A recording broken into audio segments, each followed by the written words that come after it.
உங்களுக்கு தெரியும், நமது அன்பு சகோதரர் முன்னாள் முதல்வர் OPS அவர்களுக்கும் துரோகம். 4.5 ஆண்டுகள் அது அம்மாவின் ஆட்சி, அதை காப்பாற்ற வேண்டும் என்று காப்பாற்றி கொடுத்த டெல்லிக்கும் துரோகம். இல்லை என்றால் அன்றைக்கே இந்த ஆட்சியை ஊதி தள்ளி இருப்போம். அதான உண்மை. பழனிசாமி நினைக்கிறார் பணபலத்தால அதிகார பலத்தால அன்றைக்கு வளைத்து வைத்து. அதெல்லாம் கிடையாது. அங்க இருந்த முன்னாள் அமைச்சர்கள் இப்ப ஊழல் வழக்கில் மாற்றாங்களே, அவங்களும் அங்க டெண்டருக்காக இருந்த இப்ப தேர்தலில் வெயிட்டா வரும் எடுத்துட்டு கம்பெனிட்டு இல்லன்னு இருக்கிறவங்க தான் அங்க இருக்காங்க. எனக்கே தெரியும் ஈரோடு கிழக்கு தொகுதியில எத்தனை பேர் லட்சாதிபதிகளாகி ஊருக்கு வந்திருக்கார்கள் எனக்கு நல்லாவே தெரியும். இல்ல உண்மைதானே? அதுக்காக தான் அங்க இப்ப இங்க நம்ம கட்சியில இருக்கோம்னா அம்மாவின் கொள்கைகளை தொடர்ந்து தமிழ்நாட்டில கொண்டு செல்வதற்கும் அம்மாவின் உண்மையான ஆட்சியை தமிழ்நாட்டில் அமைப்பதற்காக ஆட்சி அதிகாரம் இருந்த பொழுது, பழனிசாமி கையில ஆட்சி அதிகாரம் இருந்த பொழுது அதையெல்லாம் பொருட்படுத்தாமல் தூக்கி எறிந்துவிட்டு அதன் பலன்கள் எல்லாம் வேண்டாம், உண்மையான இயக்கம் அம்மா மக்கள் முன்னேற்ற கழகம் தான் என்று என்னோடு 21 சட்டமன்ற உறுப்பினர்கள், முன்னாள் அமைச்சர்கள், முன்னாள் சட்டமன்ற உறுப்பினர்கள், முன்னாள் பெருந்தலைவர்கள், அங்கிருந்து ஒன்றிய செயலாளர்கள், பொதுக்குழு உறுப்பினர்கள் என்று பல பேர் நம்மோடு அணிவகுத்து இந்த இயக்கத்தை தமிழ்நாடு முழுவதும் 7 ஆண்டுகளிலே கட்டமைத்து சிறப்பாக செயல்படுத்தி கொண்டிருக்கிறார்கள் என்பதுதான் உண்மை. இங்கே கூட உசிலம்பட்டிலிருந்து நமது முன்னாள் நண்பர் ஒருவர் ஒரு 4-5 பேரை அழைச்சிக்கிட்டு போனாலும் இன்றைக்கு டேவிட் அண்ணாதுரை மாவட்ட செயலராகி இங்கே பிச்சை வக்கீல் பேர்லாம் சொல்லுங்க, செல்லப்பாண்டி, பாலச்சந்தர், பாகியராஜ், இந்த பேரெல்லாம் கொடுத்துட்டார். ஒன்றிய கழக செயலாளர்கள் பழனி, சகோதரர் மெடிக்கல் பாண்டி, பாலமுருகன், பாஸ்கரன், முருகன், அலெக்ஸ் பாண்டியன், மாநில பொறுப்பாளர்கள் காக்கி ராஜா, மாதுரை கருப்பையா, செல்லப்பாண்டியன், சீனிவாசன் மற்றும் மதுரை புறநகர் மாவட்டத்திலிருந்து வந்திருக்கின்ற அருமை ராமலிங்க ஜோதி, அருள்முக ராஜா, முனியசாமி, நிலையரசி, இவங்கெல்லாம் இந்த இயக்கத்தை அம்மா மக்கள் முன்னேற்ற கழகத்தில் எந்த தொய்வும் இல்லாமல் ஏற்கனவே ஒருத்தரோட ஒரு 500 பேர் பெயர்ந்தா இப்ப 5000 பேர் உள்ளார வந்திருக்காங்க. அதான உண்மை. நான் ஏதாவது மிகைப்படுத்தி சொல்றேனா? இல்லைன்னா இல்லைன்னு சொல்லுங்க. உசிலம்பட்டி மக்கள் எதையும் மூஞ்சிக்கு மூஞ்சி சொல்லக்கூடியவர்கள். அதான் எனக்கு பிடிக்கும். மகிழ்ச்சியா இருந்தாலும் நேரா காமிப்பீங்க, கோபமா இருந்தாலும் நேரா காமிப்பீங்க. அதுதான் எனக்கு பிடிக்கும். அதனாலதான் நான் உங்களோட ஒட்டிக்கிட்டு இருக்கேன். ஒரு 25 வயது உறவு என்றால் இந்த மதுரை மண்டலம், குறிப்பா நான் உறுப்பினர், பாராளுமன்ற உறுப்பினராக இருந்த தேனி, இப்படி கிராஸ் பண்ணி போறப்போ உசிலம்பட்டியில லைட்டு போடாம நைட்டு சேடப்பட்டிக்கு போயிட்டேன்னா சைட்ல இருந்து சட்டம் வரும், எப்போ லைட்டை போட்டு போ அப்படின்னு. அங்க போய் டயர்டா சேடப்பட்டிக்கு போய் சுத்திட்டு வருவேன், மறந்துட்டு லைட் ஆஃப் பண்ணிட்டு போவேன். ஃப்ரண்ட் சீட்ல உட்காந்து அங்க சைட்ல இருந்து குரல் கிடக்கும், நல்லா மீசை வச்சுக்கிட்டு. அவங்க கட்சிக்காரங்களா இருக்கலாம், இல்ல பொதுமக்களா இருக்கலாம். எப்போ தினகரா கதை லைட்டை போட்டு போ அப்படிம்பாங்க. இது அவர் மாதிரி மீசை வச்சுக்கிட்டு உட்காந்துருப்பாங்க 10 பேர். லைட்டை போட்டது கையாட்டி இருப்பாங்க. நிறுத்தி, எப்ப நாங்க ஒன்னுட்ட என்ன கேட்கிறோம், இப்படி போறப்போ முகத்தை காட்டிட்டு போப்பா அப்படிம்பாங்க. அதானே சொல்லுவாங்க. அந்த அளவுக்கு பாசமானவர்கள், பசும்பொன் தேவர் மீது பாசமாக இன்றைக்கும் இருப்பவர்கள். பெரியவர் மூக்கையா தேவரை தொடர்ந்து சட்டமன்ற உறுப்பினராக வைத்தவர்கள். நான் கூட போன தேர்தலில் உசிலம்பட்டியில் என்ன இருந்தேன்னா இன்றைக்கு உங்களோட சட்டமன்ற உறுப்பினர் எனக்கு தெரியும். இருந்தாலும் நம்ம கூட இருக்காரு, நம்மளால் 2006 சட்டமன்ற உறுப்பினர் ஆனவர், இப்பொழுது வாய்ப்பு வரட்டுமே என்று கோயில்பட்டியில கடம்பூர் ராஜா அவர் போட்டியில் நீங்க வாங்கிட்டார். அதுக்காக போன நம்மளுக்கு வெற்றிங்கிறத தாண்டி நம்ம கட்சி நிக்கணும்னு. இப்ப இந்த தேனிக்கு பாராளுமன்ற வேட்பாளர் வந்துட்டல்ல, சட்டமன்ற உறுப்பினர் தான் நான் வேற யாரையும் தான் நிறுத்திருப்பேன். உண்மைதானே? தேனியிலையோ இல்ல நம்ம டேவிட கூடாது, மாதிரி மூஞ்சி சிரிக்குது. ஏற்கனவே அவர் மண்டல பொறுப்பாளராக இருந்தப்ப இங்க அந்த பெரிய மனுஷன் ஒருத்தர் போனார, ரொம்ப சிரிச்ச முகமா இருப்பாரு. அவரு சிரிக்க கூட காசு கேட்பாங்க அந்த ஆளு. பாருங்க, எங்க ரங்கசாமி அண்ணா சிரிச்ச முகமா உட்காந்துருக்காரு. எம்எல்ஏ பதவி போடுச்சு போங்கடான்ட்டு இருக்காரு. இத்தனைக்கும் எங்க சொந்தக்காரரா இருந்தாலும் நீ உட்காருங்க. ரங்கசாமி அண்ணா எங்க குடும்பத்தால பாதிக்கப்பட்டவர். ஆனா அவர் சட்டமன்ற உறுப்பினர் பதவியெல்லாம் தூக்கி போட்டு நம்மளோட இருக்கார். நமது முன்னாள் அமைச்சர் சண்முகவேல் இருக்காரு, அவர் கொங்கு மண்டலத்தில் ஒரு மூத்த நிர்வாகி. அவருக்கு நினைத்திருந்தா அங்க பெரிய பொறுப்புகளை பழனிசாமி கம்பெனி கொடுத்துருக்கோம். அதெல்லாம் வேணாம், நான் அம்மா மக்கள் முன்னேற்ற கழகத்துல தான் இருப்பேன்னு சொல்லிட்டு நம்மளோட இருக்கிறவர். இது மாதிரி சகோதரி வளர்மதி ஜெபராஜா இருக்கட்டும், பரமனாக இருக்கட்டும், இங்க வந்திருக்கிற பல நிர்வாகிகள் பெயர் சொல்லவில்லை, எல்லாரையும் சொல்ல முடியாது. எல்லாம் அதிமுக அவங்களுக்கு பெரிய மதிப்பும் மரியாதையும் பொறுப்பும் இருக்கும். மரியாதை மதிப்பு அண்டர்லைன் பண்ணீங்க. இங்கிருந்து போனவங்களுக்கு அது ஒன்றைதான். இங்க ஆளே இல்ல, வழிநடத்த ஆள் இல்லை, அதனாலதான் பிடிச்சிட்டு போனாங்க புள்ள பிடிக்கிற மாதிரி, தெரியுமில்ல?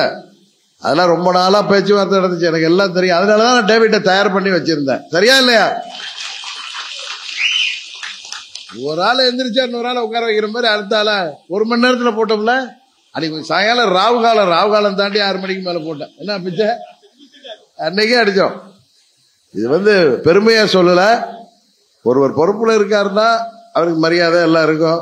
ஏன்னா நம்ம அம்மாட்ட பாடம் போயிட்டவன் 30 வருஷம், ஒரு நாள் 2 நாள் இல்ல, 30 வருஷம் சின்ன 24 வயசுல இருந்து அம்மா கூடவே இருந்து எல்லாத்தையும் பார்த்தவன்.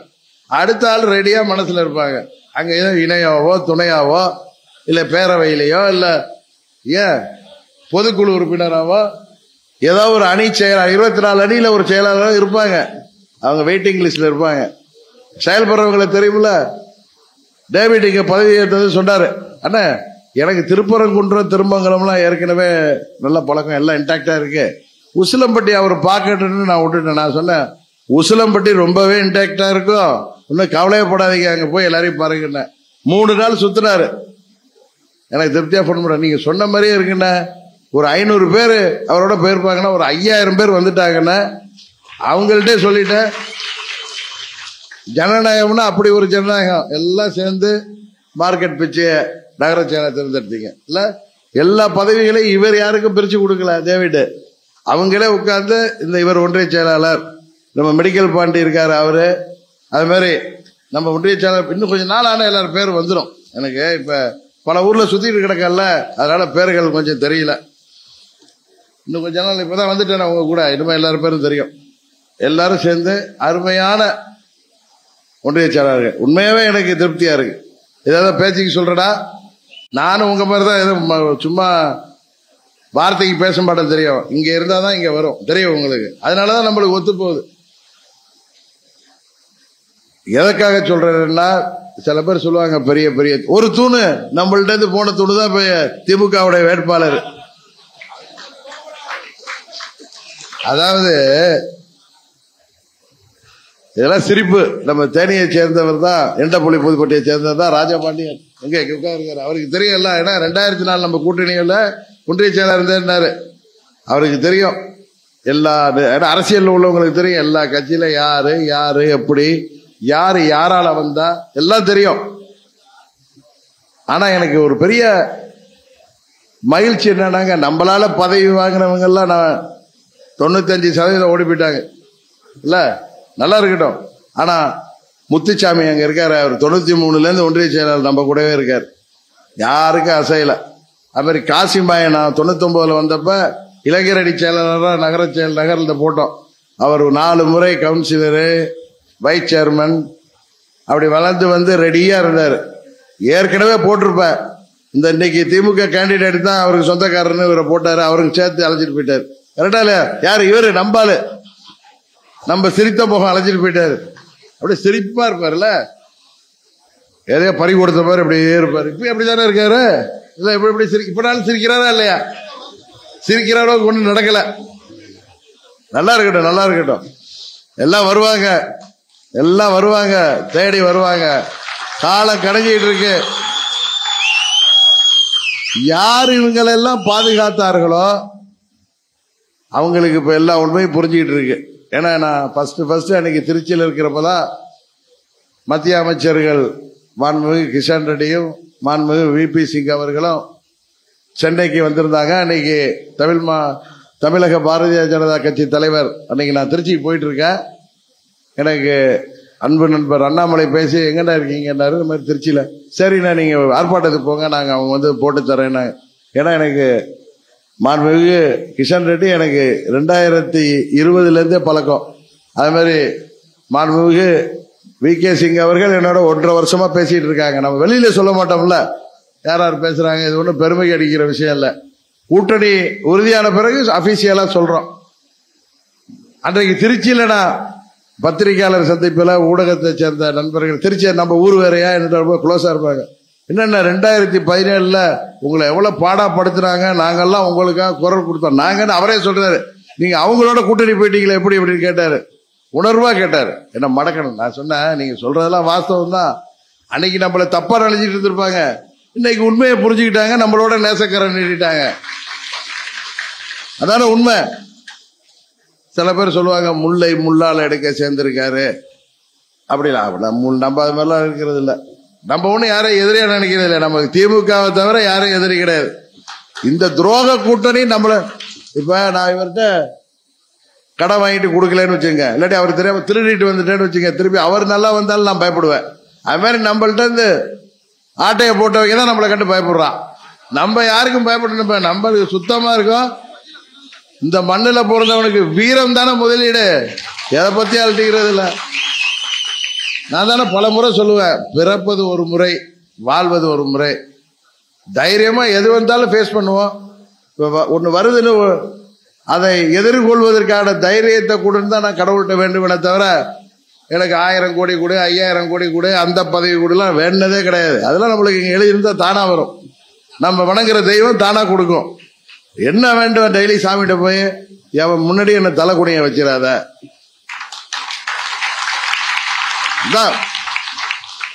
உண்மையை சொல்றேன். உங்கள்கிட்ட சொல்லாம யார்கிட்ட சொல்ல போறேன். சாமிகிட்ட போய் நான் அது கூட இது கூட எல்லாம் வேண்டது இல்லை. வேண்டவும் வராது. நிறைய பிரச்சனை இருக்கும். நமது தமிழ் மாநில காங்கிரஸ் மதுரை தெற்கு மாவட்ட தலைவர் திரு காந்தி அவர்களும் அவரோடு ஐயா வாசன் அவர்களின் இயக்கத்தை சேர்ந்த நிர்வாகிகள் வந்திருக்காங்க. அவங்க பேரையும் சொல்லாம விட்ட இப்ப சொல்லிக்கிறேன். அவர்களுக்கு எனது வணக்கம்.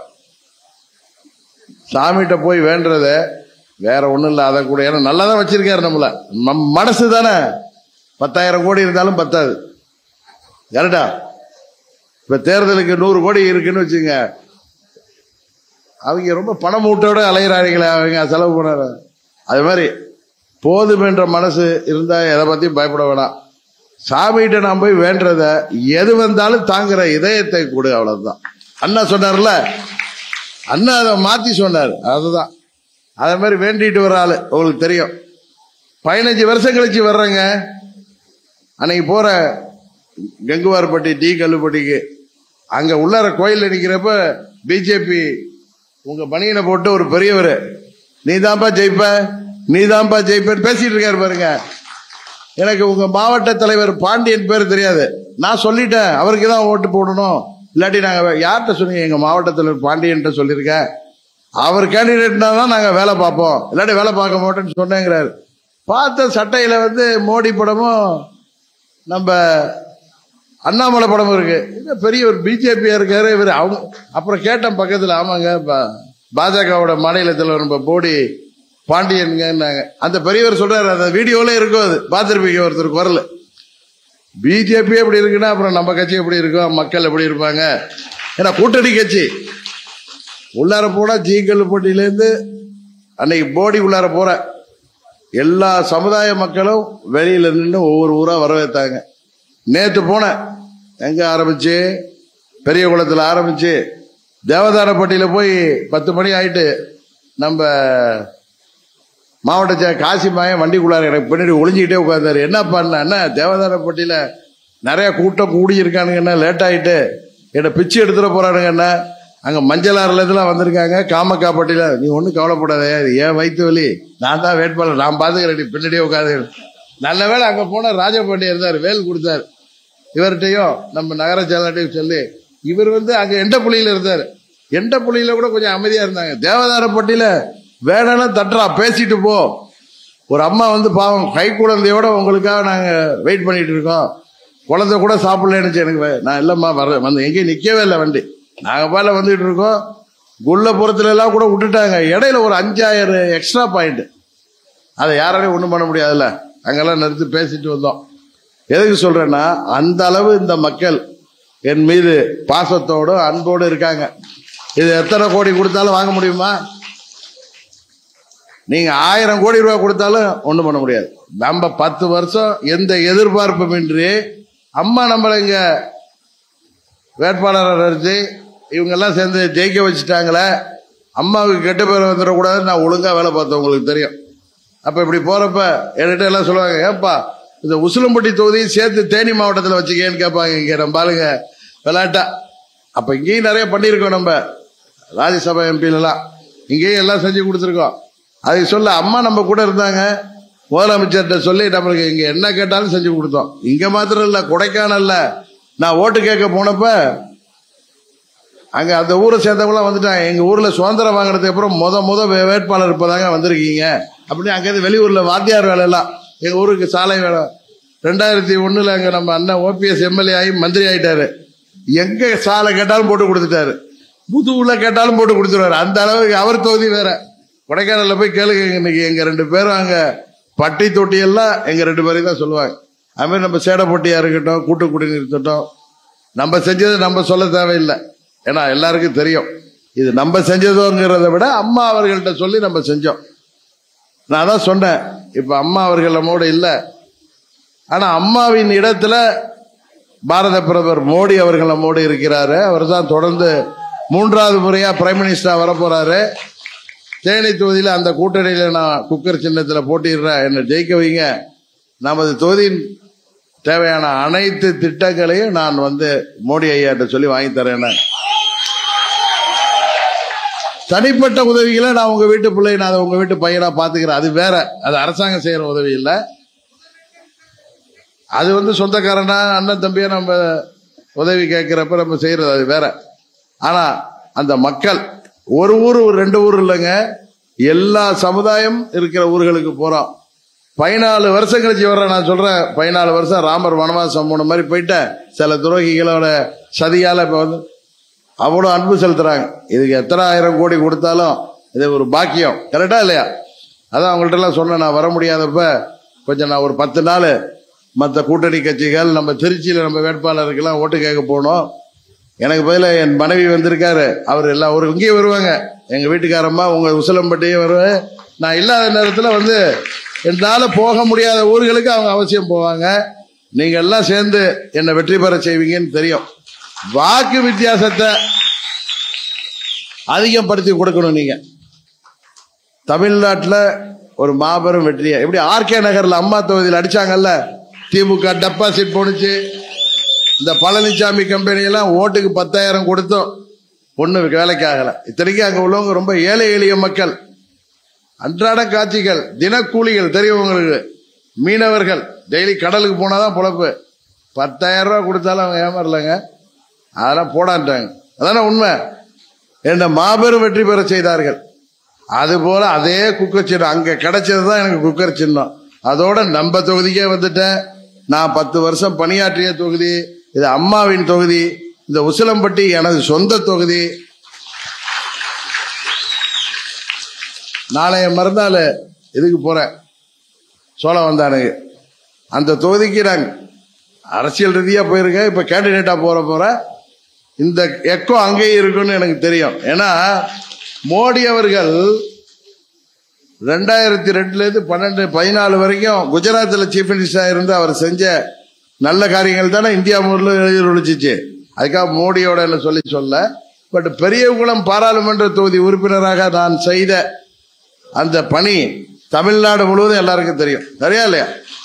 அதனால ஒருவர் நல்ல மக்கள் பிரதிநிதியாக நல்ல அரசியல்வாதியாக செயல்பட்டால் 15 ஆண்டுகள் கழித்தும் மக்கள் அவர்களை வரவேற்பார்கள் என்பது உங்களுக்கு தெரியும். என் சொந்த ஊரும் கிடையாது இது, எங்கே தஞ்சாவூர்ல பிறந்தவன். 15 வருஷம் கழிச்சுதான் அரசியல் ரீதியா அங்க வர்றேன்.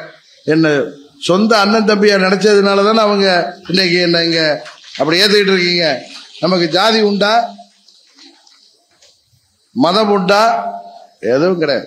நேற்று கூட பொம்மி நாயக்கன்பட்டிக்கு போன இஸ்லாமிய சகோதரர்கள் எல்லாம் பார்த்து நாங்க எல்லாம் உங்களுக்கு தாங்க ஆதரவுன்னு சொன்னாங்க. என் கூட நம்ம மதுரை மாவட்டத்திலேருந்து நம்ம எங்க பேரவை செயலாளர் வடக்கு மாவட்டம் கோடீஸ்வரன்லாம் கூட வந்திருந்தாங்க. எங்க இதே சொன்னாங்க, அந்த ஜமாத் பெரியவர்கள்லாம் என்கிட்ட, நீங்க அப்ப எம்பியா இருந்தப்ப அம்மாட்ட சொல்லி எங்க ஊருக்கு எல்லாம் பண்ணி கொடுத்தீங்க, உங்களுக்கு தாங்க எங்க ஓட்டுன்னு சொன்னாங்க. இதுதான் நிலைமை. யாரு போய் குழப்பினாலும் தேனி மாவட்ட மக்களோ, உசிலம்பட்டி மக்களோ, சோழவந்தான் மக்களோ எதை காட்டியும் அவர்களை ஏமாற்ற முடியாது என்பது நன்றாகவே தெரியும். இந்த தேர்தல் நமது பாரதிய ஜனதா கட்சி கூட்டணி, தேசிய ஜனநாயக கூட்டணிக்கு மூலம் பெறுகின்ற வெற்றி, மோடி அவர்களுக்கு 10 ஆண்டு சாதனைக்கு, ஊழலற்ற ஆட்சிக்கு, இந்தியாவை பாதுகாத்து நமது உலக அளவில் இந்தியாவிற்கு ஒரு பெருமையை சேர்த்து வருகின்ற பிரதமர் மோடி அவர்களுக்கு பெருமை சேர்க்கின்ற விதமாக அவர் 3வது முறையாக பிரதமர் ஆகின்றதற்கு உதவி செய்கின்ற விதமாக அவர் 3வது முறையாக பிரதமரான பிறகு உங்க தொகுதிக்கு தேவையான திட்டங்களை நான் போய் எம்பியா கேட்டேன்னா அவர் செய்யணும்ல, அதுக்காக நீங்கள் என்னை மாபெரும் வாக்கு வித்தியாசத்தில் வெற்றி பெற செய்ய வேண்டும். திமுக வேட்பாளர்லாம் எதாவது பேசுவார், அதெல்லாம் பேச விடுங்க. அது பேசிட்டு இருக்கட்டும், எதை வேணாலும் பேசட்டும். அவங்க பேசதானே செய்ய முடியும். அது சொல்லுவாங்க விரக்தியின் விளிம்பில் இருக்காங்க, அதனால பேசட்டும். அவன் பாடல பேசட்டும், போய் மரத்துல முட்டிக்கிட்டும் சவத்துல முட்டிக்கிட்டோம். நம்ம அதெல்லாம் கண்டுக்காதீங்க, பெருசா எடுக்காதீங்க. அர்ஜுனனுக்கு குறி மாங்கனி மாதிரி நமக்கு குறி வெற்றி கடிதான். இன்னும் ஒரு 20 நாள் சொந்த வேலையெல்லாம் கொஞ்சம் தள்ளி வச்சுட்டு இங்கு வந்திருக்கிற கூட்டணி கட்சியை சேர்ந்த நிர்வாகிகளும் செயல் வீரர்களும் வீராங்கனைகளும் குக்கர் சின்னத்தை வீடு வீடாக எடுத்து சென்று இது டிடிவியின் சின்னம் என்று சொல்லி மாபெரும் வாக்கு வித்தியாசத்தை என்னை வெற்றி பெற செய்யுங்கள். நமது தொகுதியின் வளர்ச்சிக்காக உங்களுடன் தங்கியிருந்து அனைத்து தேவைகளையும் நான் நிறைவேற்றி தருவேன் என்ற உறுதி கூறி குக்கர் சின்னத்திற்கு வாக்களிக்க வேண்டுமாய் உங்களை கேட்டு, பல ஊர்களிலிருந்து வந்திருப்பீங்க, பத்திரமாக செல்ல வேண்டும். மீண்டும் உங்களை எல்லாம் ஊருக்கு வந்து சந்திக்கிறேன். அடுத்த தேர்தலை போய் இங்க வந்திருக்கவங்க அத்தனை பேரையும் மைண்ட்ல வச்சுக்கிற அளவுக்கு நான் உங்களோட பரிச்சயம் ஆயிடுவேன்னு நினைக்கிறேன். அதனால எனக்காக பணியாற்ற, அது மாதிரி இந்த கூட்டணிங்கிறது இந்த தேர்தலுக்காக அல்ல, பாஜக என்பது நமது நிரந்தர கூட்டணியாக இருக்கும். அம்மா மக்கள் முன்னேற்ற பாஜக, ஏன்னா இந்தியாவிற்கு ஒரு நிலையான ஆட்சியை கொடுக்கக்கூடிய கட்சி பாஜக தான். பிரதமர் மோடி அவர்கள் தான் தொடர்ந்து அவர் நினைக்கிற வரைக்கும் பிரதமர் இருக்க போறதுல மாற்றம் இல்லை. ஆனால் நாம் அனைவரும் ஒற்றுமையாக இருந்து இந்த கூட்டணி என்றென்றைக்கும் நிலைக்கும் என்று சொல்லி வாய்ப்புக்கு நன்றி கூறி விடைபெறுகிறேன். நன்றி, வணக்கம்.